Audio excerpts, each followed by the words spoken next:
and welcome to our kids service. We're so excited for you to see everything that we have for you. But before we do that, we need you to stand up, make some room, because we're gonna jump into some worship.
Traveling, offsides, knock on, out of bounds, holding, icing. No, you guys, what's going on here?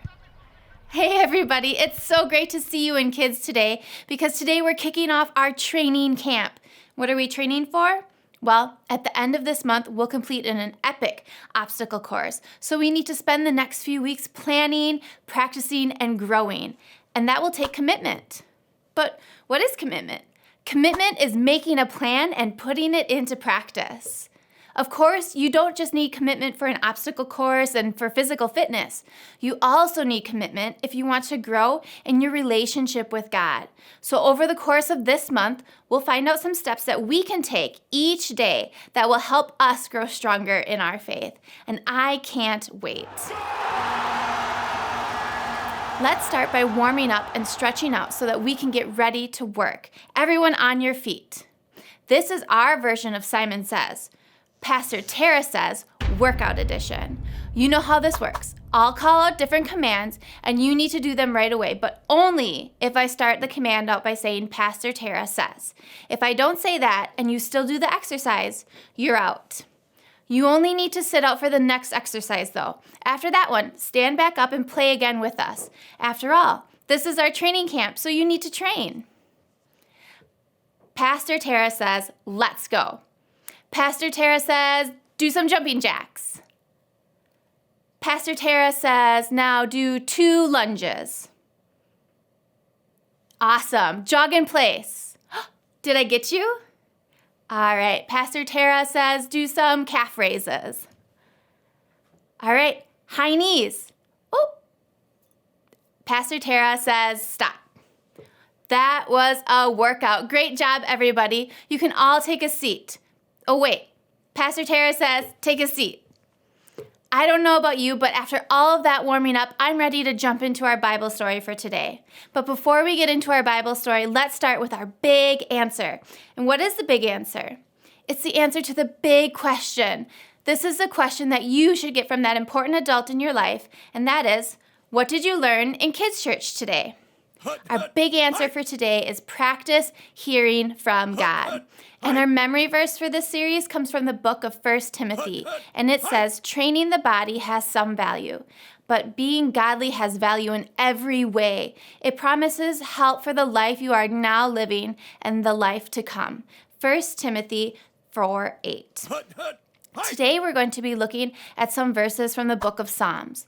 For many, many years throughout history, the Psalms are kind of like a songbook for God's people, the Israelites. The individual songs or psalms were composed over many, many years. About half the Psalms were written by King David. Some psalms are songs of praise and thanksgiving to God. Others share wisdom, and many of them were written as cries for help in a tough situation. In every case, the psalm speaks truth about who we are and who God is.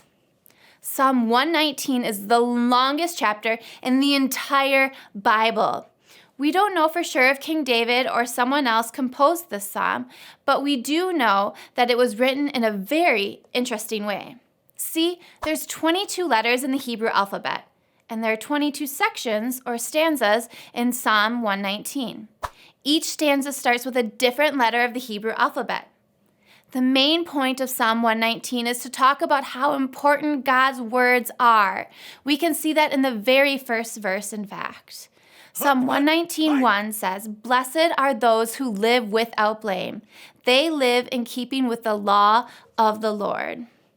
Over and over, Psalm 119 shares how valuable and beautiful God's words are. Here's one of my personal favorites. Verse 103 says, "Your words are very sweet to my taste. They are sweeter than honey to me." Honey is really sweet, isn't it? In fact, it's sweeter than sugar itself. The psalmist was saying that God's words are even sweeter than that. And it's not just that they're sweet. Check out what verse 73 says. "The law you gave is worth more to me than thousands of pieces of silver and gold." And in verse 105 we read, "Your word is like a lamp that shows me the way. It's like a light that guides me." That is an amazing word picture. But to understand it, we need to think about what it was like for people who lived back when these words were written. See, for most of us, light is really easy. Even if it's dark outside, we have plenty of lights we can switch on. But at the time the psalmist was writing, there was no electricity or even batteries. On dark days when there was no moon, it got dark. It got really dark. Hello? Hello? Can somebody turn the lights back on? That's better. You see, there were no streetlights or bright lights from cities and towns, but people did have oil lamps so that they could see which way to go. The light that the oil lamps gave off wasn't quite as bright as what our flashlights would give off today. It wouldn't seem like a lot of light to us now, but to the people with no electricity, a lamp was the most beautiful, warm glow, especially on a moonless night. By this light, you could see where it was safe to put your foot. You could see which way to go when you had to go on a turn in the road. In the same way, the psalmist wrote that God's word can be like a light, showing us how to make wise choices when things in life seem dark or confusing. The thing is, all of us will have to make tough decisions in life. We may have to deal with some difficult things at school or at home. That's why it's so important to remember that God's word, the Bible, can light the way. The Bible is always available to help us make wise choices. Let me show you what I mean. Let's say you're having a problem with a friend. They say something that makes you really mad, and you want to say something back to get back at them. But then you remember something that you read in Ephesians chapter 4, verse 32. Be kind and tender to one another. Forgive one another just as God has forgave you because of what Christ has done. Or what if your little brother is annoying you by coming into your room when you have homework to do? It would be easy to get frustrated, right? But once again, we can find in God's word how we should handle this situation. Maybe you remember something you read in James 1:19. Everyone should be quick to listen, but they should be slow to speak. They should be slow to get angry. These verses from the Bible don't do the work for us, but they can show us what we need to do to make the wise choice, and they help us see what the wise choice would be. The Bible is like a light that can show us what to do. God's word can help us every day as we grow and follow Jesus. That's why this is the first part of our training. We need to practice hearing from God. And we can do this by reading the Bible. Some people have actually heard God's voice out loud, but usually God doesn't speak in a way that we can hear with our ears. The best place to start is where the psalmist starts, with God's word. The very best way to make God's word a light in your life is to start making God's word a part of your life. Read it, memorize it, and talk about it. Think about how you can make it a habit to read the Bible. You could ask an adult for help and set aside a certain time each day to read with them. You could listen to the Bible on an app on your device. You could write down the things that you've learned or read a devotional that helps you understand what God's words mean for your life. And you can definitely pray and ask God to help you understand. When you ask God for help, God can cause certain words and ideas to stand out so that you can see what they might mean for you. The more God's word shines like a lamp in your life, the more it will shine through you to light the way for those around you. Just like our big answer says, practice hearing from God. Hey, no, foul ball over there. Yeah, roughing the passer. No biting. No. It's time for Memory Verse Breakdown! Hey kids, today we're going to break down this week's memory verse. Are you ready? Okay, here's this week's memory verse. Think you've got it?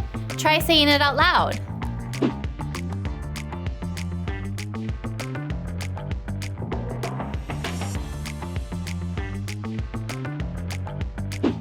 All right, let's take some words away.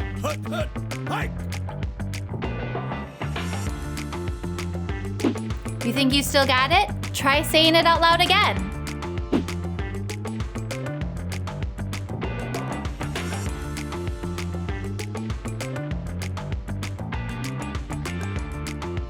All right, let's bring those words back in and see how you did.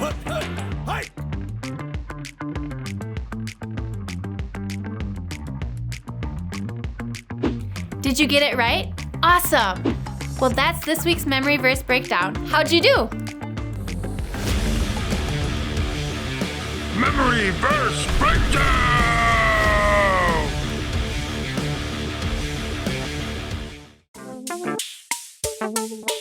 Game time! Hey there, everyone! Who's ready to have a race right here, right now? Ooh, I know I am. Okay, here's how it will work. There will be 5 laps. Each lap requires you to answer a question about a book of the Bible. For each question, you'll be given 2 actions to choose from. One action represents the correct answer, and one action represents the wrong answer. If you choose the wrong action, then please take a seat and cheer your teammates on. If you choose the right answer, you're still racing and can move on to the next question. Everybody got it? Good! Go ahead and jump to your feet. Let's get this race started. To complete lap number 1, you must answer this question. Is the book of Genesis from the Old Testament or the New Testament? Wave your hands over your head for Old Testament, or jump up and down for New Testament.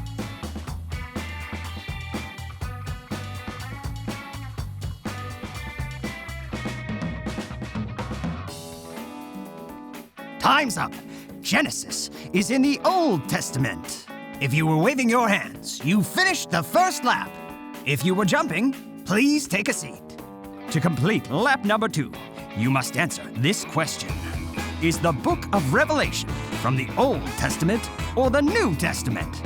Spin in a circle for Old Testament, or hop on one foot for New Testament.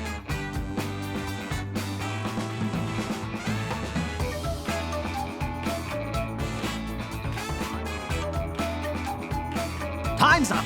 Revelation is in the New Testament. If you were hopping on one foot, you finished 2 laps. Only 3 more to go. Here's the question for lap number 3. Is the book of Ruth from the Old Testament or the New Testament? Do jumping jacks for Old Testament, or flap your arms like a bird for New Testament.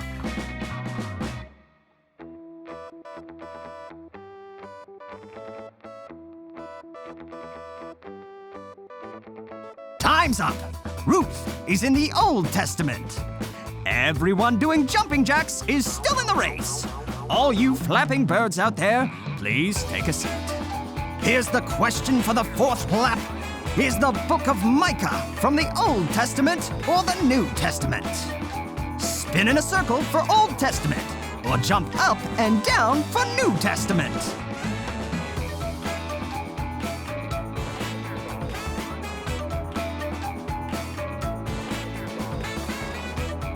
Time's up. Micah is in the Old Testament. If you were spinning in circles, you are probably super dizzy. But you made it to the final lap. You've just got one more question to answer to win the race. Is the book of Jude from the Old Testament or the New Testament? Flap your arms like a bird for Old Testament, or jump up and down for New Testament.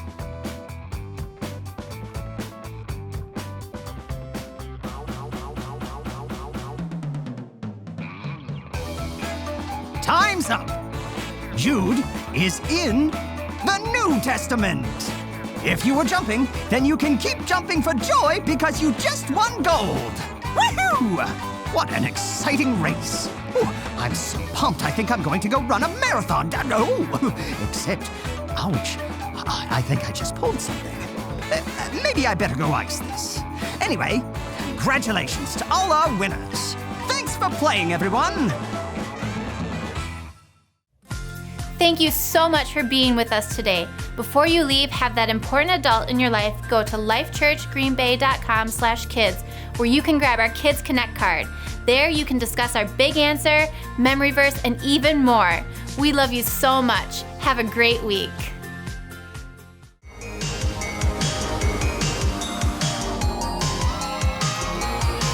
Bye.